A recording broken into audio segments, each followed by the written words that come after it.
ചില ആളുകളുടെ ആരാധ്യവസ്തു അവരുടെ ശരീരമാണ്. പെൺകുട്ടികൾ ഹിജാബ് എടുത്ത് ഊരുമ്പോ എന്തിനു മോളെ നീ ഹിജാബ് എടുത്തു മാറ്റി എന്ന് ചോദിക്കുമ്പോൾ അവർ പറയുന്ന ഉത്തരം, എന്റെ ഫ്രണ്ട്സിന് അത് ഇഷ്ടാവുന്നില്ല.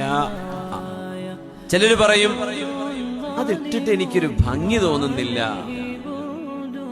ചിലര് പറയും, ഞാൻ ഒറ്റയ്ക്ക് ഇവരുടെ കൂട്ടത്തിൽ എങ്ങനെയാ ഒറ്റക്കിട്ട് നടക്കുക, അപ്പൊ ഞാനങ്ങ് ഊരിക്കളഞ്ഞു. ഇതൊക്കെ പറയുമ്പോഴേ ചിലര് ഒന്നുകൂടെ അഡ്വാൻസ് ആയിട്ട് പറയും, എനിക്കത് ഇഷ്ടമല്ല. അല്ലാഹുവിന്റെ ഒരു നിയമം നിനക്ക് ഇഷ്ടമല്ല. അങ്ങനെ പറയുകയാണെങ്കിൽ നീ അനുസരിക്കുന്നത് ആരെയാ? നിന്റെ സ്വന്തം your own bodily caprices and passions, നിങ്ങളുടെ ശരീരത്തിന്റെ ആഗ്രഹങ്ങളെയാണ് നിങ്ങൾ അനുസരിക്കുന്നത്. യു ആർ നോട്ട് ഒബേയിങ് അല്ലാഹ്. അല്ലാഹു തആല പറയുന്നു, യു വർഷിപ്പിംഗ് യുവർസെൽഫ്, നീ നിന്നെ തന്നെയാണ് ആരാധിക്കുന്നത്. അതുകൊണ്ട് നിന്റെ ശരീരത്തിന്റെ ആഗ്രഹങ്ങളെ നീ പടച്ചവനാക്കി മാറ്റിയില്ലയോ എന്ന് ഖുർആൻ ചോദിക്കുകയാണ്.